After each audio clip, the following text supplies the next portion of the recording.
plan for his life and his wife. I get that, but you're so much more than a beautiful woman with ovaries. And he really needs to recognize that quick and keep his... I think he... Hey guys, and welcome to Little Black Book. You know what time it is. Alright, cool. Let's go again. Hey guys, and welcome to Little Black Book. You know what time it is. Alright, we're talking to you guys today about Married at First Sight. We're dealing with Paige and Chris, and the video title is Paige, do not ignore the promptings of the Holy Spirit. Do not ignore the promptings of the Holy Spirit, darling, when it comes to this Chris boy, okay? The drama must go home. Don't let the drama get you, girl. So take your time. And I'm just wanting to see how he earns and keeps your heart. Don't let the church drama get you. Guys, if you're new to the channel, make sure you like, share, subscribe, click on that bell button for notifications of what uploads. And for those of you who are returnees, well, you got the minerals. You got the minerals. All right, cool. Let's get into the video. Let's talk about some real stuff going forward. What's really interesting about this, you know, I titled it, obviously, Chris is a church drama. I might have changed the title by now, I don't know, who knows. But I titled it Chris is a church drama because the analogy of the church drama is that, for those of you who don't know, church drummers are musicians, okay? They play drums, okay, if you don't know. And the issue with church drummers oftentimes is that they are gifted beyond belief, okay, when it comes musically. But their discipline spiritually oftentimes is lacking. The reading of the word, praying, having a connection actually with God, oftentimes is dwindled, is often non-existent, right? And the reason why oftentimes because they are almost like the hired help, okay? They get treated like hired help, okay? And you know, they come, they play, they'll eat their food, they'll chirp a girl, then leave. Wait, who you about to kidnap? My wife. Oh, okay. Say it again.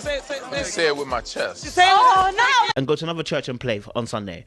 So sometimes, a lot of times, the church drummers, they're not planted somewhere to receive fully the discipleship that they need through the word. So oftentimes, when we say church drummer, everybody knows it's a church drummer that girls go after. It's a church drummer that the guys are always chopping somebody. It always seems to be the church drummer, right? Stereotypically, okay? And so what I'm saying here in a sense is that we don't want the church drummer of Chris, okay? We don't want that spirit, we don't want that energy of the church drummer from Chris in this relationship. And the reason why I'm saying that is because I really believe that some part of him is trying to sabotage this relationship. Honestly, the moment he saw her, I was thinking to myself, the moment he saw her, he went, oh shh.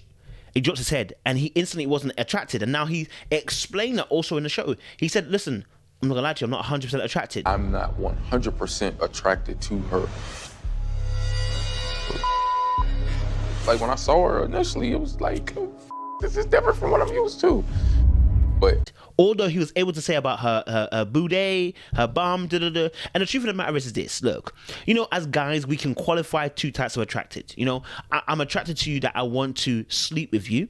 And I'm attracted that I actually want to be with you, right? And so the bunda that this girl has, okay, is attractive. As his dad said, she got a nice shape. Notice nobody said, you know, he said obviously she's a pretty girl, but notice that the compliment wasn't that that, you know, when he said it to her, not that she has a beautiful girl, he said to the guys, she's got a nice shape.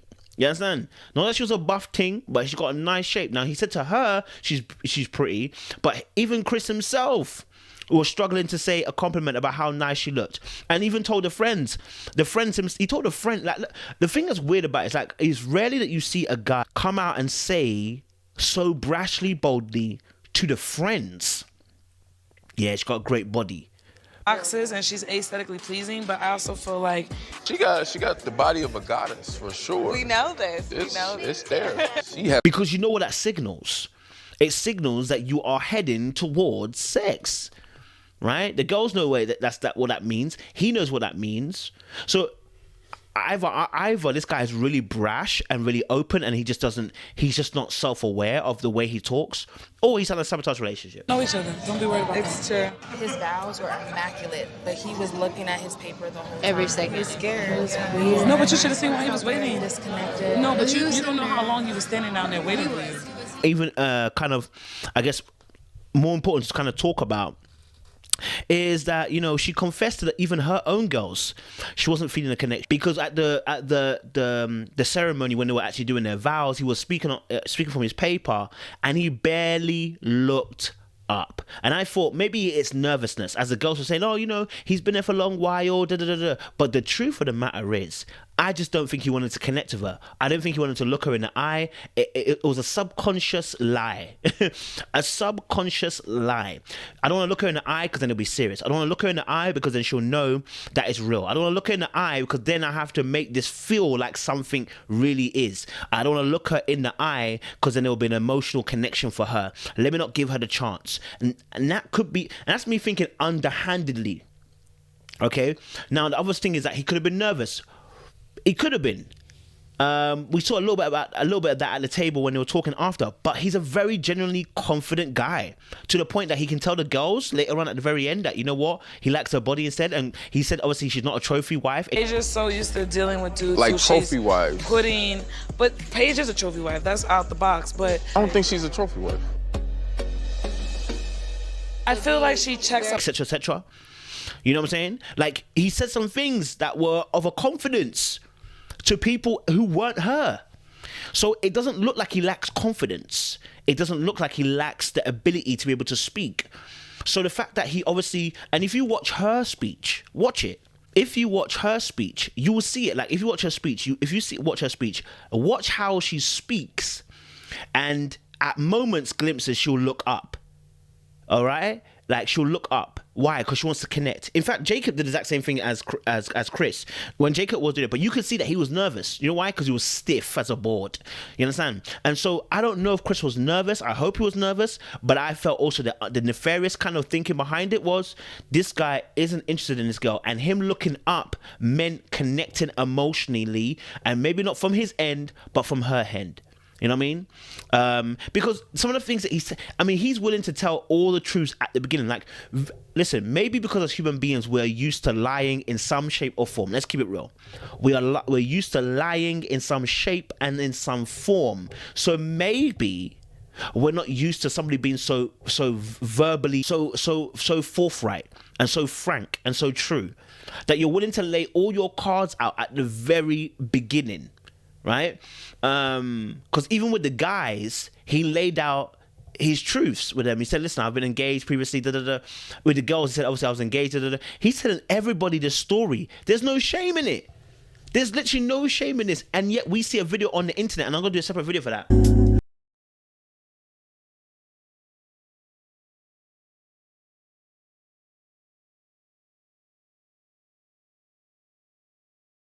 Video on the internet 2 or 3 minutes long ago of the actual engagement, bro, that you didn't have long ago. It's not Paige you're coming to ruin, sir.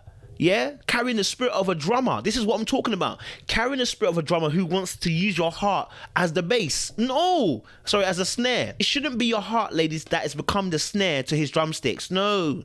It shouldn't be you. It shouldn't be you that is on the drum line. No. It shouldn't be you, sis. Do you understand? So the spirit of the drummer doesn't care. The spirit of the drummer, the church drummer, he does not care about your feelings because it's about him. So the indiscipline that he has, he's going to use it to bamboozle you. Okay? And take that into another example, that fact that he said he fasted. Okay? Great. He fasted. A godly man fasting. We love it. Fasted for like 3 days this week. I usually, you know what I'm saying, what helped me is, masturbate and stuff. But, okay. You know what I'm saying? Well on. Good on him, man. Do you know what I mean? It's been a minute since I fasted, you hear me? But you fasted because you wanted to also stay away, but you were masturbating it from the way he put it down. He has been masturbating for a little while now. And he only fasted from that just before the show so that he can think more clearly. I'm like, bro, really? And if you saw her face, her reaction to it, you can tell that she's feeling. You can tell that she's looking at it in a weird way. You can tell that she's not thinking, this is not right. Something's not quite right. I purposely abstain from all that, you know what I'm saying? Just so I could come in here with a pure mind. That is a spirit promptings of the Holy Spirit, darling. The Holy Spirit is prompting you, darling. Telling you something, darling. Something's not quite right. Understand? Yeah. And so yes, we know that you mentioned that you love God and you want God to be at the forefront. But how is it that we're talking about the fact that you masturbate to relieve the itch or the urge, and you stop that now so you can come into the show and so your eyes can open? It's like, yo, really? And then obviously the asking of the questions, the sexual questions, you know what I'm saying? Are you a virgin? Are you on contraception? All at the table, Like the time and the season of that conversation is wild. It's wild. I'm not saying you can't have it on camera. I'm saying that why are we having this conversation at the reception table? I mean, there's nowhere else we can have this conversation in in a bit more quieter setting, like our bed. Like, do you know what I mean? Late night chats or something. Why are we having this conversation at the reception desk? Why do I need to know that right away now? I don't even know you yet. Why is my concern whether you're a virgin right now or whether you're, what your sexual preferences are right now, when that is not on my mind right now, right? But the problem is, it's on his mind right now, which is why I think is the contributing factor when he says he didn't trust his last girlfriend. I don't know why. We don't know, ex-fiancé, we don't know why. But if sex is a problem for you, which you mentioned to your pastor previously, sex is the issue, when you get caught up. Sex is not even an issue that is getting you caught up, bro. You have an issue in terms of control and discipline. You're gifted, but you're indisciplined. And it's causing a ruckus and a muckus, blood, in your relationships right now. Right? And so these conversations where you're having at the table, where you're asking her these questions about sex and stuff, is truly inappropriate. The timing is wrong. It's wrong. But then again, someone might say, who am I? I'm not in a relationship. You're right. But if you watch her face as he asked it, there were some questionable expressions on her face. Let me also give an example as well as to why I think Paige is in big, big trouble. Because I said from the very first episode, I'm scared that her energy is to bend and to adapt to what her man needs, irrespective. The way she sounded was like she's ready to ride or to die. She looks like she's ready to ask 21 questions and they're all about us. That's the energy I felt she was carrying. So now when he asks you a question about a sex something or whatever, you said, I'm not going to answer that question. But then you go on to then say after a few seconds later, I think it got cut in a way, oh, I'm comfortable enough with you. So then you go and answer the question. But I'm not going to answer that question. You can't. I've answered every question you've asked. Make me comfortable. Like, I would definitely say I'm very... Like, I like intimacy. So I fast. Darling, I thought you said you weren't going to answer the question. That for me shows that the girl's already bending. Already bend. That came about after he said, oh, but I've been open and honest with you all the way. And so now you've gone, okay, I feel comfortable with you and I'm going to share my answer. I'm like, really, sis? Sis, don't get drawn in by the ton. Don't get drawn in by the drill. Don't get drawn in, sis. Don't let man enter the heaven's gate and you don't know him, blood. Because you know what happens? Yeah? Jesus said, listen, get away from me. I never knew you. That's how your relationship will end up being. Get away from me because I never knew you. You tried to access my soul illegally. You're thinking that you can come, have sex, and then you know me? That's not how it works. You got to get to know me. We've got to develop a relationship. Otherwise, you'll be saying, bought me gifts, you've bought me this, you bought me that, you've done this for me, but I never knew you. Just like Jesus said, you did prophesy in my name, you healed the sick in my name, tread on scorpions in my name, but I never knew you. Because we never developed a relationship. I never saw you, the true you, because we're so focused on the sex issue. So focused on that. You know what I'm saying? And sis, you don't even know if this man is looking to just breed you like a dollar sign. Breed a dollar sign. Sorry. Bashford Shamir. You know what I'm saying? You don't know if that's what his intention is. Holiday baby. Do you know if that's the intention is to breed you? You don't know. So slow it all the way down. So sis, stick to your guns. If you didn't want to answer the question, you don't have to answer it. If you don't want to answer it, you don't have to answer it. Do you know what I mean? I expected her to shut him down and be like, hey, look, you know what? I know we're married and everything, but like, I'm just trying to get to know you right now. But it's, it looked like you were going to remain quiet and uncomfortable. Bear in mind, throughout the whole show, it looks like you've been uncomfortable because everyone's been kind of saying about the honeymoon baby. And even when she spoke to her friends, she looked uncomfortable. She looked like she was really thinking about her life and deep in it and going, should I really be here? right? She was actually deep in it. Should I be here still? Why? Simply because you're seeing the information right before your eyes beginning to play, and you're asking yourself, Holy Spirit, are you here? You know, you're asking if Holy Spirit is there because really and truly what he's saying and doing don't line up. And one thing I would say as well is that he mentioned God, right? And I said this already before earlier on. I said he mentioned God, and even in the earlier episodes, he mentioned God again. And then his grandparents mentioned about we are spiritual people. And I said, oh, as Christians, we're not spiritual people. We're not just spiritual people, but we are Christians. If you want to call it that, we are born again. There's a big difference between us and spiritualists. And I said that could be an issue because if she's truly born again and saved, and he's just, having a form of godliness but denying the power thereof, meaning he's showing outwardly that he believes in God, but truly he's not transformed in his heart to believe in it. Almost like having a boyfriend that really doesn't really like you. But is playing house with you.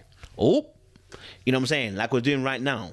Okay, so that's the exact same way that happens with people who say they're Christians and don't live their life. So she mentioned already Holy Spirit. She already mentioned Holy Spirit. She already mentioned Christ sent in the pastors speaking about what the family was saying about her, said that she's Christ focused. Okay, and then we said in the earlier episode we heard her say about the Holy Spirit told her. So listen, she's not just using God, she's actually talking about the Godhead now. So she's really breaking it down, bro. Do you know what I'm saying? So I'm thinking to myself by what I'm hearing that this girl may be like born again saved. How does that work with somebody who may not be born again and saved, who may just be a Christian by label and not Christian by the Spirit? Talk to me right now. Somebody talk to me right now. Y'all hear me? You know what I'm saying? Like, so how would that work? Because that's unyoked, right? That's unyoked. Just because you got a guy who says they're God-fearing, remember your friend said it, just because he says he's God-fearing does not mean he is God-fearing. And I wonder if that's what she was thinking when he was talking about the fact that masturbation was happening. Yeah, that was crazy, yo. You know what I mean? I really hope that this is not a sign for later on that she changes her mind when she's under pressure, because when he said obviously, but I already told you how I feel, and then she changed her mind. I hope that's not going to be a sign for later on. Added to that as well, she said obviously about that he's a good looking guy, she finds him attractive, he's God-fearing, and I just really hope that sex is not going to cloud her judgment. So right now it looks like she's really deliberating over the information, but we find out from the later episodes that she is having sex with him on a regular basis and protected. No. You need to step up, so you gotta man up. I have a kid on the way.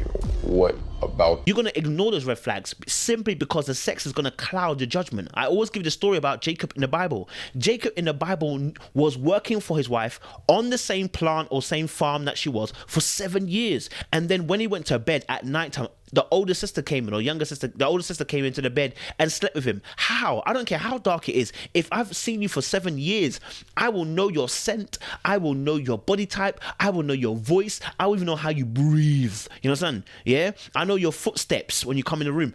Please, you won't be able to feign me on this. I won't be able to pretend as if, even your lips, I would know. I haven't kissed it, but I would be able to feel it and go, that's not what I remember seeing. Who is this? When you get with people and you stay in the dark, you remain ignorant.